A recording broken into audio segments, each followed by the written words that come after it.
لاش بے گور و کفن شاہ شہیداں کی رہی ہو کے پابند رسل شام چلی بنت علی ہو کے پابند رسل شام چلی بنت علی لاش بے گور و کفن شاہ شہیداں کی رہی لاش بے گور و کفن کند خنجر سے کٹا شاہ کا سر سجدے میں کند خنجر سے کٹا شاہ کا سر سجدے میں نوک نیزہ سے ردا زینب مستر کی چھینی نوک نیزہ سے ردا زینب مستر کی چھینی لاش بے گور و کفن شاہ شہیداں کی رہی لاش بے گور و کفن قتل شبیر ہوئے چھن گئی زینب کی ردا قتل شبیر ہوئے چھن گئی زینب کی ردا سسکیاں لیتے ہوئے شام غریبوں کی ڈھلی سسکیاں لیتے ہوئے شام غریبوں کی ڈھلی لاش بے گور و کفن شاہ شہیداں کی رہی لاش بے گور و کفن ہائے مظلوم نے پایا نہ کفن صحرا میں ہائے مظلوم نے پایا نہ کفن صحرا میں ڈھانپنے کے لیے سر بہن کو چادر نہ ملی ڈھانپنے کے لیے سر بہن کو چادر نہ ملی لاش بے گور و کفن شاہ شہیداں کی رہی لاش بے گور و کفن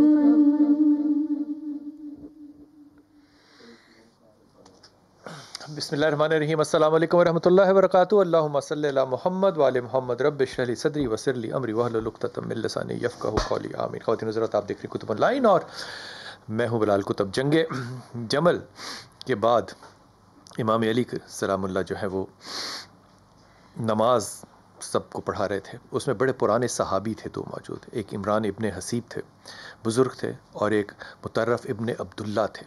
دونوں صحابہ نے بھی امام علی کرم اللہ کے پیچھے نماز پڑھی اور جب نماز ختم ہو گئی تو دونوں صحابی جو ہیں وہ بزرگ آپس میں گفتگو کر رہے ہیں اور وہ ایک دوسرے کو کہہ رہے ہیں کہ آج بڑے عرصے بعد بالکل ویسے نماز پڑھی جیسے نبی پڑھایا کرتے تھے۔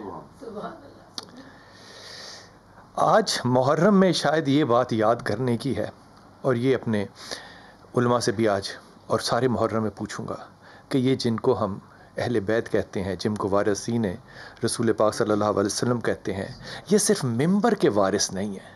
بڑے ادب کے ساتھ معاف کر دیجیے گا، یہ ممبر کے وارث نہیں ہیں، یہ آپ کے مصلے کے بھی وارث ہیں۔ جو ممبر کا بھی وارث ہو اور مصلے کا بھی وارث ہو، کمال بات ہے کہ اللہ تعالیٰ ان تمام لوگوں سے جو اپنی وحدانیت کا اعتراف مانگتا ہے وہ قربانی کی صورت میں مانگتا ہے. اس کی انتہا کربلا لیکن ابتدا جو ہے وہ ابراہیم اور اسماعیل سے. آج میرے ساتھ انتہائی محترم علامہ عمران مظاہری صاحب، السلام علیکم. خیریت سے ہیں آپ؟ الحمدللہ. انتہائی عزت کے ساتھ آج وہ جو آنسو نکلتے ہیں نا، تو وہ یاد رکھیے گا کہ اللہ کہتا ہے کہ میری محبت میں جب ایک آنسو نکلا ہو نا آنکھ میں، اور وہ کتنا آنسو ہو، مکھی کے سر کے برابر، تو اللہ کہتا ہے کہ میں اس پہ دوزخ کی آگ کو حرام کر دیتا ہوں. خدا کرے کہ یہ سارے آنسو جو ہمارے نکلیں یہ سوائے اللہ کی محبت اور اہل بیت کی محبت کے سوا اور کہیں نہ نکلے. ریشم السلام علیکم. وعلیکم السلام. اور انتہائی محترم سارہ نسیم، بہت شکریہ، بہت شکریہ آپ کا. علامہ صاحب آپ کی طرف آؤں گا بڑے ہی ادب کے ساتھ. خدا تعالیٰ جو ہے وہ ہم سے ہر شے میں قربانی کیوں مانگتا ہے؟ اعوذ باللہ من الشیطان الرجیم. بسم اللہ الرحمن الرحیم. غریب و سادہ و رنگی ہے داستان حرم، نہایت اس کی حسین ابتدا ہیں اسماعیل. بلال بھائی، اس میں ایک تو وضاحت بڑی ضروری ہے کہ ہمارا پروردگار قربانی ویسے نہیں مانگتا جیسے لوگوں کے ذہنوں میں ہے کہ کوئی بھگوان ہے جسے خون کی بلی چاہیے. صحیح. یہاں قربانی کا تصور بالکل مختلف ہے. یہاں قربانی کا مطلب ہے کسی عمل کے ذریعے، کسی چیز کے ذریعے قرب پروردگار پانا، اللہ کے قریب ہو جانا. قریب ہو جانا. اور ہم ہر عبادت کی ابتدا میں نیت بھی یہ کرتے ہیں کہ میں یہ عمل سر انجام دے رہا ہوں قربتاً الی اللہ. مقصد ہے خدا کا قرب پانا. اور پروردگار ایسا ہے کہ جس کا قرب فاصلے کے اعتبار سے نہیں پایا جا سکتا کہ پہلے وہ دور تھا اور اب یہ عمل کرنے کے بعد اس کے قریب ہو گیا ہوں. مقصد یہ ہے کہ اس کی خوشنودی کے لیے کوئی ایسا عمل سر انجام دینا جس کے نتیجے میں آپ معنوی اعتبار سے پروردگار کے قریب ہو جائیں. لیکن جو خاص بندگان خدا ہیں، جیسے میں نے عرض کیا اور آپ نے بھی ابتدا میں فرمایا کہ جناب ابراہیم علیہ السلام اور امام حسین علیہ السلام، اگر آپ قرآن کا مطالعہ کرتے ہیں تو پروردگار عالم نے جناب اسماعیل علیہ السلام کی جو قربانی ہے وہ مانگی ہے. یعنی جناب ابراہیم علیہ السلام نے خواب دیکھا ہے اور خواب دیکھ کے اپنے بیٹے سے بیان کیا ہے کہ میں نے خواب، اور وہ حکم پروردگار ہے.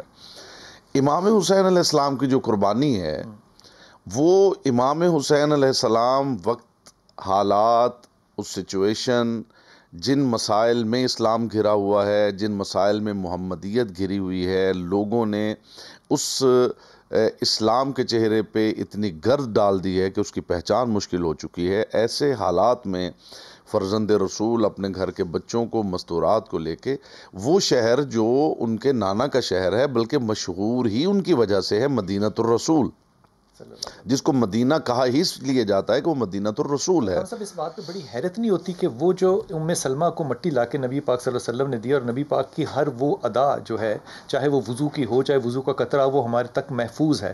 جب نبی پاک صلی اللہ علیہ وسلم کو علم تھا تو امت کو احساس نہیں ہوا کہ ہم کیا کرنے والے ہیں آئندہ زمانے میں؟ دیکھیے بلال بھائی، ہمیشہ دین کے مقابل حکومت آئی ہے.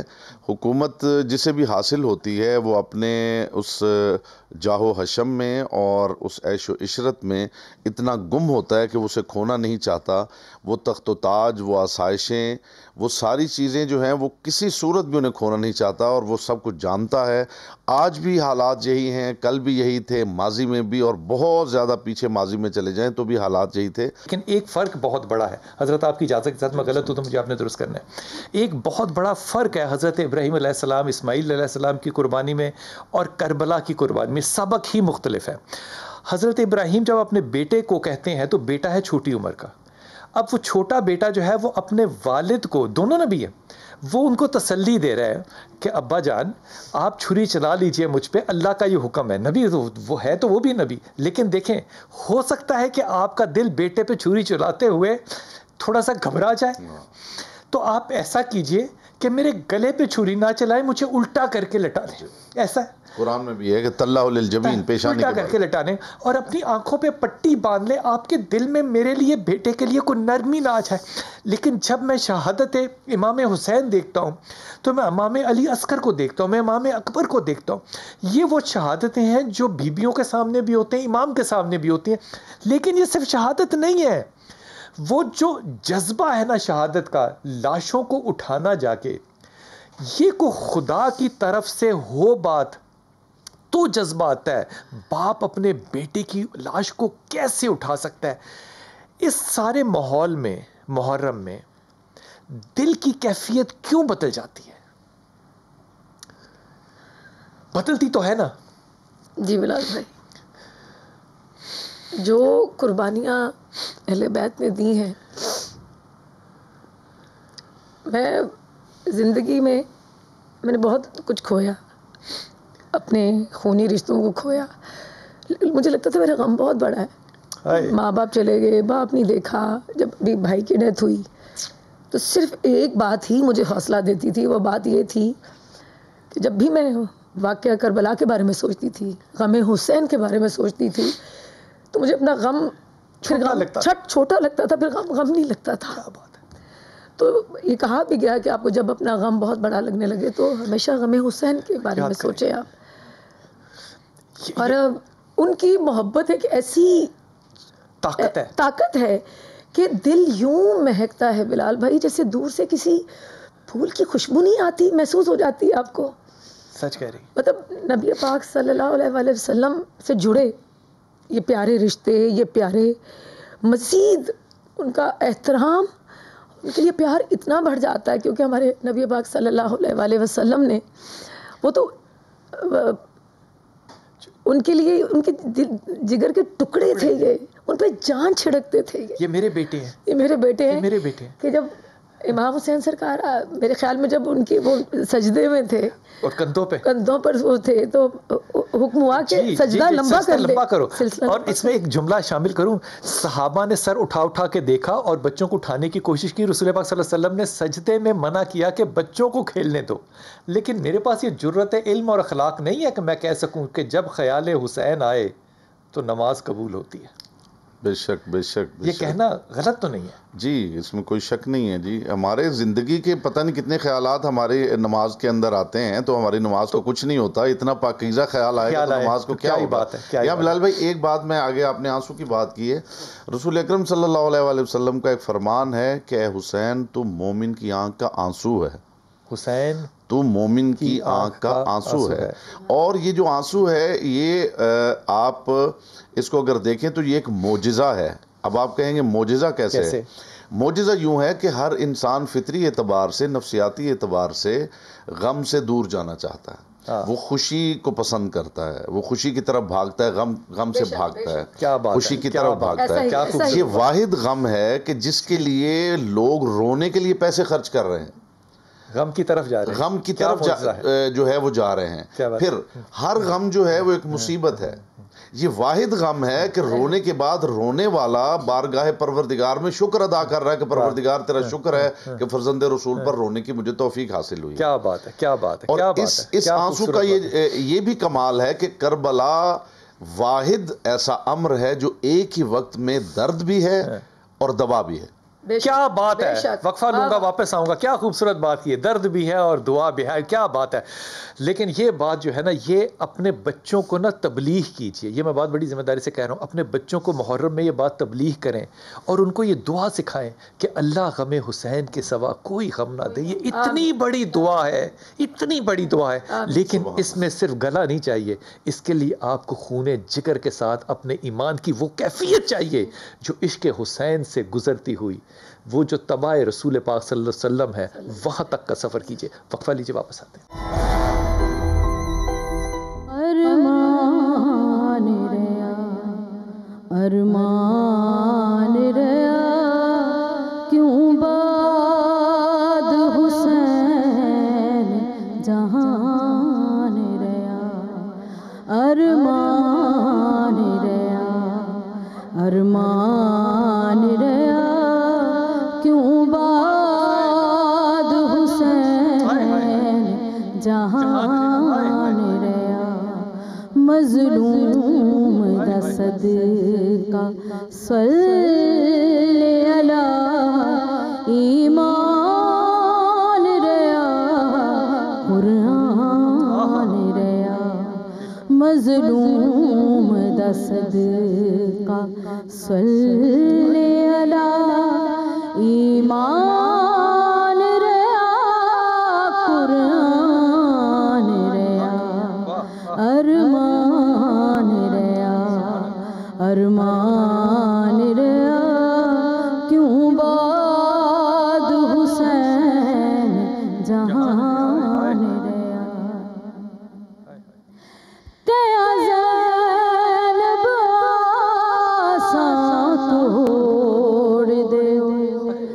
چدراں دی ضمانت موڑ دے کیا زینب آساں توڑ دے چدراں دی ضمانت موڑ دے دکھیاریو بیبیو زینب دا غازی نہ رہا نامان رہا دکھیاریو بیبیو زینب دا غازی نہ رہا نامان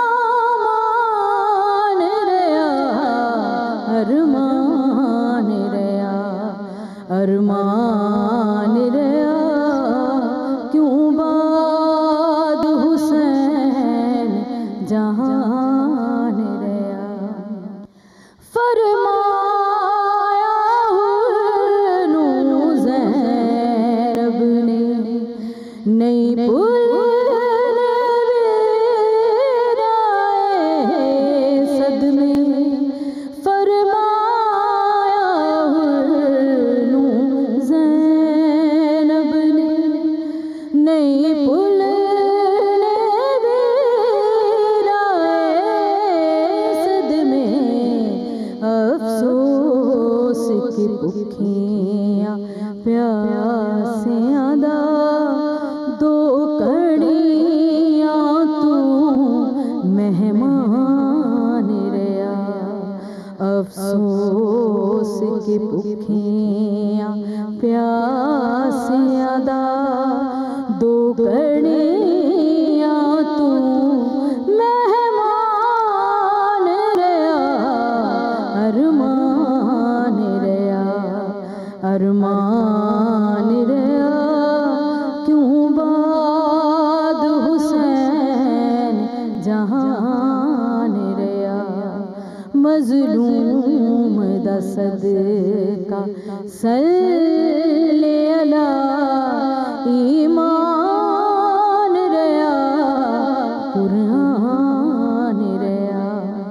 مظلوم دا صدقہ صلی علی ایمان رہا قرآن رہا ارمان رہا ارمان رہا کیوں باد حسین جہان رہا.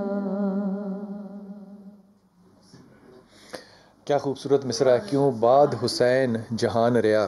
جب یہ مصرع علامہ صاحب سارا پڑھنی تھی تو میرے ذہن میں جو سارا بات آ رہی تھی نا، وہ سیدہ فاطمہ کا وہ جملہ تھا جب نبی پاک صلی اللہ علیہ وسلم کو لوگ ظاہری طور پہ دفن کر کے آئے تو میری ماں نے صحاب سے کہا کہ تم کیسے لوگ ہو، تم نے کس دل سے اپنے نبی پہ مٹی ڈالی ہوگی. اگر اس وقت کوئی بتانے والا ہوتا تو میری ماں کو بتاتا کہ سیدہ یہی مٹی تیری بیٹی کے سر پہ بھی پڑے گی.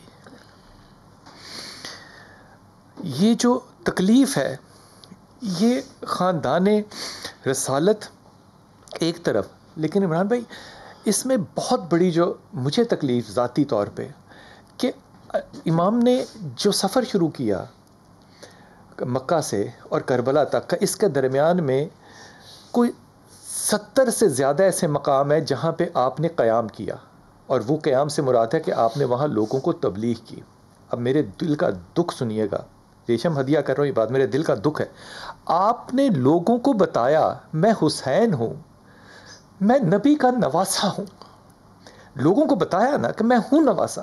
بے شک ہم نے نہیں سنی، معافی کے ساتھ ہم نے نہیں سنی. ہم نے سنی ہوتی تو کربلا وارد نہ ہوا ہوتا.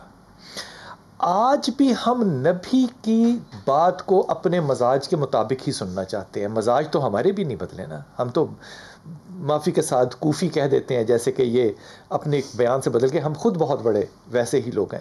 حضور اقدس امام اپنا بیان دے رہے ہیں، امام اپنا قیام کر رہے ہیں، امام کے ساتھ بچے ہیں، امام کے ساتھ بیبیاں ہیں، امام کے ساتھ اسلحہ نہیں ہے، امام کے ساتھ ذرہ نہیں ہے. اس کے باوجود امام جو ہے وہ کس مقصد کے لیے 72 کو کہتے ہیں کہ جس نے جانا ہو وہ چلا جائے، جس نے رہنا ہو وہ رہ جائے.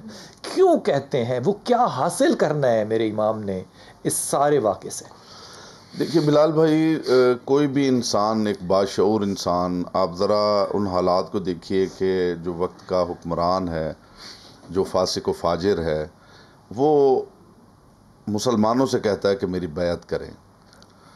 ایک باشعور انسان سوچتا ہے کہ شریعت بھی آپ کو یہ اجازت دیتی ہے کہ جب آپ کو جان کا خطرہ ہو تو آپ کے لیے حرام حلال ہو جاتا ہے. ایسی صورتحال میں ایک باشعور انسان کیسے ممکن ہے کہ وہ بیعت نہیں کرتا، بلکہ اپنے گھر کے بچوں کو، مستورات کو، اپنے بوڑھے ساتھیوں کو ساتھ لے کے وہ گھر سے نکل جاتا ہے، اور ایسے گھر سے کہ جس گھر سے اتنی محبت ہے کہ سرکار باقر العلوم علیہ السلام سے بعد کربلا کسی نے پوچھا کہ فرزند رسول آپ سارے مارکے میں مدینہ سے مکہ، مکہ سے کربلا، پھر شام، پھر واپس مدینہ، یہ سارا سفر آپ نے دیکھا ہے، سب سے زیادہ آپ کو تکلیف کہاں ہوئی؟ تو وہ رو پڑے اور رو کے فرمایا کہ مجھے سب سے زیادہ تکلیف اس وقت ہوئی ہے کہ جب میرے جد حسین ابن علی علیہ السلام مدینہ چھوڑ رہے تھے تو میں دروازے کی اوٹ سے دیکھ رہا تھا کہ وہ دیواروں کے بوسے لیتے تھے اور رو رو کے کہتے تھے کہ نانا ساری امت سو رہی ہے اور میں آپ کی بیٹیوں کو لے کے آپ کا شہر چھوڑ کر جا رہا ہوں. فرزند رسول نے یہ ثابت کر دیا ہے کہ اگر پروردگار عالم واقعاً موجود ہے اور اس کی توحید پہ کوئی گواہی ہو سکتی ہے، کوئی شاید سند ہو سکتی ہے، تو میں سمجھتا ہوں کہ تاریخ ہست و نیست میں حسین ابن علی علیہ السلام کے سجدے سے بڑھ کے کوئی گواہی نہیں ہو سکتی.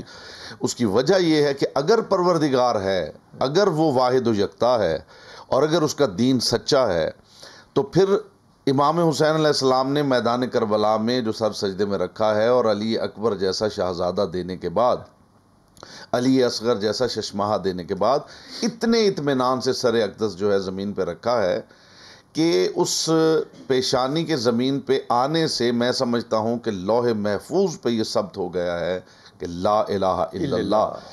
اور اس کی وجہ یہ ہے کہ اگر توحید پیش نظر نہ ہوتی فرزند رسول کے، اگر یہ دین پیش نظر نہ ہوتا، تو مجھے بتائیے کیا آپ کا شعور آپ کو اجازت دیتا ہے کہ آپ اتنا بڑا نقصان کروا لیں بغیر کسی وجہ کے، جبکہ آپ کا دین آپ کو اجازت دے رہا ہے کہ ایسی صورتحال میں آپ جو حالات ہیں ان کے مطابق اپنے آپ کو ڈھال لیں.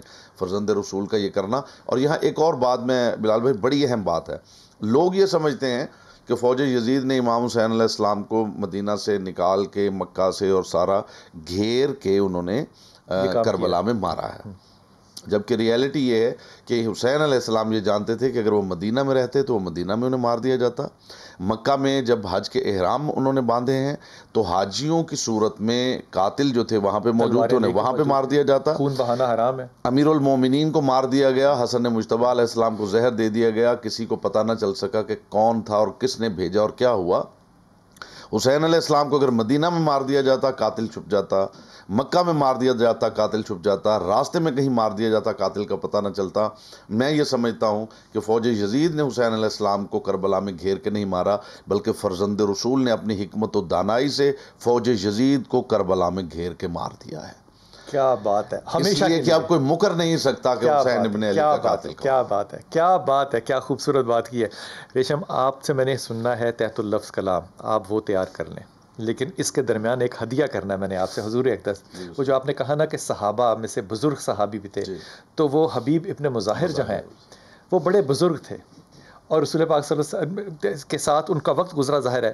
تو جب وہ امام نے کہا کہ آپ بزرگ ہیں، آپ تو چلے جائیے، تو انہوں نے اپنا امامہ اتارا اور اپنے پیٹ پہ باندھا اور پیٹ کو اندر کر کے سینہ باہر کیا، کہا کہ آپ نے مجھے کیسے کہا کہ آج بھی اگر آپ دیکھیے یہ قبولیت کی گھڑیاں ہوتی ہیں. آج بھی اگر آپ امام کے روضے پہ جائیں تو آپ کو سب سے پہلے جو پروٹوکول ہے نا اس کے تحت آپ کو حبیب ابن مظاہر کے جانا ہے, ان کو سلام کرنا ہے, اور یہ گواہی دیتے ہوئے کہ جس طرح امام علی کے گھر اگر کبھی آپ کو جانے کا اتفاق ہو, وہاں پہ بھی جہاں سے کنویں کی انٹرنس ہے, اب وہ بیک سائڈ ہے لیکن وہ پہلے فرنٹ سائڈ تھی, سب سے پہلے وہاں پہ حضرت عباس کا کمرہ ہے امام علی کے گھر میں داخل ہونے سے پہلے. یہ محبتیں جو ہیں یقین کیجئے یہ صرف اسی وقت قائم رہ سکتی ہیں جب آپ کا ایمان سچا ہو, آپ نے اللہ کی توحید کے لیے کام کیا ہو, اور نبی کی اس حدیث پہ آپ مکمل اترتے ہوں کہ آپ نے محبت بھی اللہ کے واسطے کرنی ہے اور آپ نے نفرت بھی اللہ کے واسطے کرنی ہے. جب تک آپ کا یہ ایمان کامل نہیں ہو سکتا, جب تک آپ اس مکمل ضابطہ حیات کو اپنی زندگی کا ایمان نہیں بنا لیتے. وقفہ لیں گے اور واپس آئیں گے تو یہ کلام یہ جو ہدیہ کریں گی ریشم آپ کو انشاءاللہ, اس کو آپ نے اپنے کانوں سے نہیں, اس کو آپ نے اپنے دل کے ان رازدار خانوں سے سننا ہے جس میں چھوٹی چھوٹی سی محبت حسین ہم نے چھپا کے. بسم اللہ الرحمن الرحیم. تحت اللفظ جو ہے یہ وہ ضابطہ ہے پڑھنے کا جس کو کہ جب امیر نئیس اور دبیر نے جب یہ شروع کیا مرثیہ لکھنا تو لوگوں کو یہ علم نہیں تھا کہ مرثیے میں محبت کا صرف اظہار نہیں ہوتا, مرثیے کے اندر تاریخ کا بھی اظہار ہوتا ہے. تو جو مصائب پڑھے جاتے ہیں مجلس میں ان کی کثرت بھی جو ہے وہ میر انیس اور میر دبیر نے بنائی. یہ محبت کی ارتقا نہیں ہے, یہ محبت کی انتہا ہے جو ہم اپنے تائیں اپنے امام کو ہدیتاً پہنچاتے ہیں. بسم اللہ. شرف کے شہر میں ہر بام و در حسین کا ہے. شرف کے شہر میں ہر بام و در حسین کا ہے. زمانے بھر کے گھرانوں میں گھر حسین کا ہے. شرف کے شہر میں ہر بام و در حسین کا ہے. زمانے بھر کے گھرانوں میں گھر حسین کا ہے. فراتے وقت رواں دیکھ, فراتے وقت رواں دیکھ, سوئے مقتل دیکھ. جو سر بلند ہے اب بھی وہ سر حسین کا ہے. فراتے وقت رواں دیکھ, سوئے مقتل دیکھ. جو سر بلند ہے اب بھی وہ سر حسین کا ہے. زمین کھا گئی کیا کیا بلند و بالا درخت. زمین کھا گئی کیا کیا بلند و بالا درخت. ہرا بھرا ہے جو اب بھی شجر حسین کا ہے. زمین کھا گئی کیا کیا بلند و بالا درخت. ہرا بھرا ہے جو اب بھی شجر حسین کا ہے. کہاں کی جنگ کہاں جا کے سر ہوئی ہے کہ اب تمام عالم خیر و خبر حسین کا ہے. محبتوں کے حوالوں میں ذکر آنے لگا, محبتوں کے حوالوں میں ذکر آنے لگا. یہ فضل بھی تو میرے حال پر حسین کا ہے. سلامت رہیے. حضور شافع محشر علی کہیں کہ یہ شخص, حضور شافع محشر علی کہیں کہ یہ شخص گناہ کار بہت ہے مگر حسین کا ہے. سبحان اللہ سبحان اللہ. اللہم صلی علی محمد وآل محمد. ریشم آپ اگر میں غلط ہوں تو مجھے آپ درست کر دیجیے گا. آپ جب ذکر حسین کرتی ہیں تو آپ کا لہجہ بھی بدلتا ہے, آپ کے آنسو بھی آتے ہیں, لیکن بہت قدر جو میں نے دیکھی, بہت ایک نئی قدر جو میں نے دیکھی وہ یہ کہ آپ نیاز جس وقت پکاتی ہیں تو اس کی جو محبت اور چاہت ہوتی ہے آپ کی وہ بھی کمال ہوتی ہے. بلال بھائی سیکھا ہے کسی سے یا دل میں آیا, کیا ہوا؟ ایک خواہش تھی کافی عرصے سے, 9-10 سالوں سے, کہ میں نیاز جو ہے وہ بناؤں اپنے ہاتھوں سے. میں جب سے کام کر رہی ہوں شوبز میں تو جب بھی پیسے کما کے گھر لے کر آتی تھی تو اس میں سے میں نیاز کے پیسے, صدقے کے پیسے, خیرات کے پیسے جو تھے وہ الگ کر لیتی تھی. لیکن کبھی خود نہیں پکائی تھی, بنواتی تھی. میں بھولا بھائی ہیں تو ان سے پنجتن پاک کی 5 دیگیں جو ہیں وہ میں ہمیشہ بنواتی تھی. اچھا کیا نسبتیں ہیں پنجتن پاک کی اور 5 دیگیں ہیں؟ 5 دیگیں میں بنواتی تھی اور وہ ہمیشہ جو ہے کہ وہ ہاسپٹل میں سروسز ہاسپٹل کی پارکنگ میں باجی جو ہے وہاں پہ جو مختلف گاؤں سے لوگ آئے ہوتے ہیں. اچھا یہ پکانا جو ہے یہ جذبہ بھی مختلف ہے. ہاں لیکن میری خواہش بہت پرانی تھی لیکن پوری نہیں ہو رہی تھی. میں نے وہ پتیلا جس میں کوئی 45-50 کلو کا لنگر پک جاتا ہے تو وہ بھی خرید کے رکھا ہوا تھا. میں نے چولہا الگ سے برنر لے کے رکھا ہوا تھا جس میں مسالے رکھنے تھے. وہ سب چیزیں میں نے لے کر رکھی ہوئی تھیں لیکن منظوری نہیں تھی. تو پچھلے 3 سال پہلے مطلب 3 محرم پہلے اس دفعہ یہ تیسرا محرم ہے تو میں نے جو ہے وہ کوئی نیاز بنائی اپنے ہاتھوں سے. میں نے باخدا میرا رب جانتا ہے میں نے کسی سے کچھ نہیں پوچھا اور بنائی اپنے اندازے سے. وہ جو مسالے ہیں وہ سارے اس میں ڈالے. تو نیاز جب بن گئی تو وہ بنی کوئی 301 بندے کی. اگلے دن میں نے ٹرائی کی 500 بندے کی. میں نے کہا یا اللہ پاک جی اتنا کر دیا, اے اللہ تو جانتا ہے کہ میں کن کے لیے نیاز بنانا چاہتی ہوں اور کن کو نظر کرنا چاہتی ہوں تو میری مدد فرما. اور میں نے وہ برنر پہ چولہا رکھا. اس میں خیر لہسن ادرک ٹماٹر اور ہری مرچوں کی جو پیسٹ ہے وہ بہت زیادہ ڈالتی ہوں تاکہ وہ ٹیسٹ آئے. اور میرے گھر میں جس طرح کا پکتا ہے میری کوشش ہوتی ہے میں سارے مسالے ڈالوں اس سے بھی بہترین پکے کیونکہ امام حسین سرکار کی نظر کرنی وہ نیاز. تو وہ میں نے 9 پوری محرم بنائی. 10ویں کو کیونکہ بانٹنے میں دقت ہوتی ہے تو پھر 10ویں کی جو نیاز تھی میں نے کلوں والے دن 12ویں محرم کو بنائی. یہ میرے 10 دن پورے ہو گئے. اور یقین کریں میرے حالانکہ سروائکل میں بون گرو کر گئی ہے تو میں سر جھکا کے جب وہ پھیرتی ہوں تو وہ 45-50 کلو ہوتے ہیں. مجھے کبھی ایک لمحے کے نہیں لگا کہ میں کبھی تھک گئی ہوں. اور وہ پکا کے میں اتنی خوش ہوتی ہوں بلال بھائی کہ مجھے لگتا ہے میں نہیں پکا رہی. مجھے اللہ طاقت دیتا ہے کہ بنا. کیونکہ میری جب خواہش میں زیادہ میں نے اللہ سے کہا کہ یا اللہ تم مجھے میری مدد فرما. میں بنانا چاہتی ہوں لیکن میں خود پکانا چاہتی ہوں اپنے گھر کی آنچ پہ پکانا چاہتی ہوں. میں تمام دیکھنے والوں سے کہوں گی کہ ہم نیازیں بنواتے ہیں ہم بانٹتے ہیں لیکن کوشش کریں کہ کچھ نیاز اپنے گھر کی آنچ پہ اپنے گھر کی آگ پہ ضرور پکائیں. آپ کی آنے والی مصیبتیں پریشانی اور بیماریاں دور ہوتی ہیں ہمارے پنجتن پاک کے گھرانے کے صدقے میں نبی پاک کے صدقے میں. تو میں نے یقین کرے بلال بھائی جو خوشی یہ کام کر کے میں نے بڑا کام کیا. میں نے اللہ نے بڑی پیسے دیے دولت دی ہر چیز دی. مجھے جو کام یہ کر کے خوشی ملتی ہے اور میں چہکتی ہوں جو سکون مجھے امام حسین سرکار کی نظر نیاز پکانے میں آتا ہے میں تصور بھی کسی کو لفظوں میں اپنی فیلنگز بیان ہی نہیں کر سکتی بلال بھائی. جو خوشی میں دنیا کے سب سے خوش ترین عورت محسوس کرتی ہوں خود کو. ورنہ مطلب ارد گرد جو دیکھ رہی ہوتی ہوں نا اتنی دکھ اور تکلیفیں. پہلے تو میں نے صرف محرم میں پہلا سال لیکن 2 سال سے ایسا ہے کہ میں نے کہا صرف محرم ہی کیوں. بڑی نیاز پھر میں 40ویں پہ بھی کرتی ہوں پکاتی ہوں لیکن پھر میں نے کہا کہ محرم اور 40واں ہی کیوں 12 مہینے کیوں نہیں.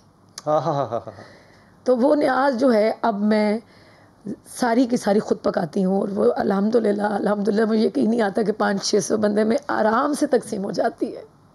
اور مجھ سے لوگ پوچھتے ہیں جس کو دینا چاہے ہدایت. میں آپ کو ایک ہدیہ کر رہا ہوں جملہ پھر میں آپ کی طرف آتا ہوں.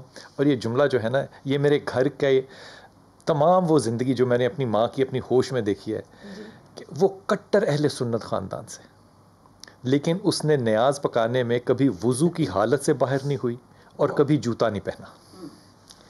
اور اس کا یہ ایمان تھا کہ یہی وہ عمل ہے جو اللہ کے ہاں قبر میں ایک مقبول بھی ہونا اور قبول بھی ہونا. بلال بھائی یہ تو پاکوں کی نیاز ہے تو وضو تو لازم ہے نا.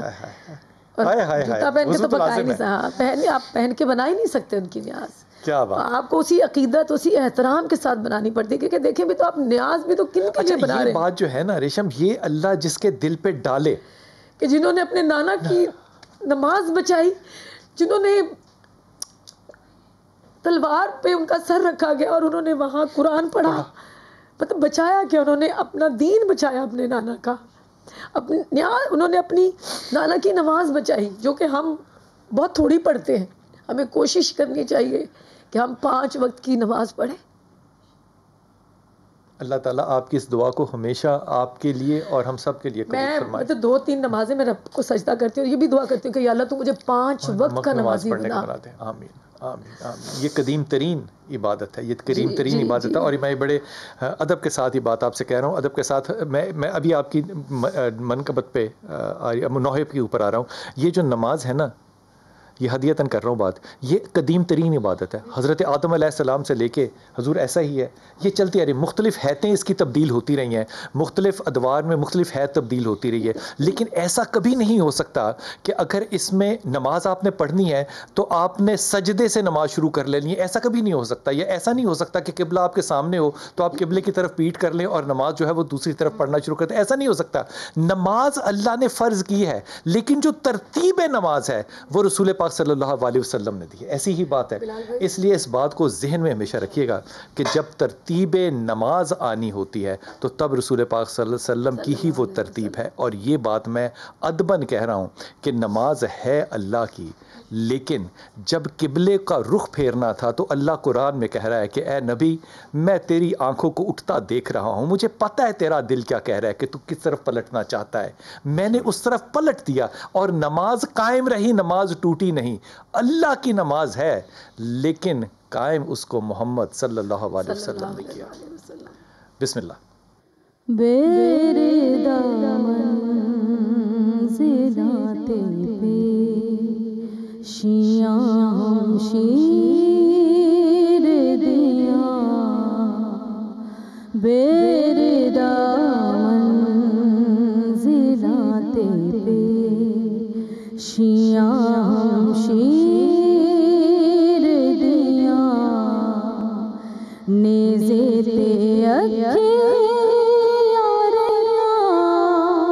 روندیاں شبیر دیاں، نیزے تے اکھیاں روندیاں شبیر دیاں، میرے منزلات پہ شیعہ شیر دیا، بال سرسین سکینہ دے دے ہاتھ ظالم دا، بال سرسین سکینہ دے دے ہاتھ ظالم دا، زلفاں واللیل دیاں انگلیاں بے پیر دیاں، زلفاں واللیل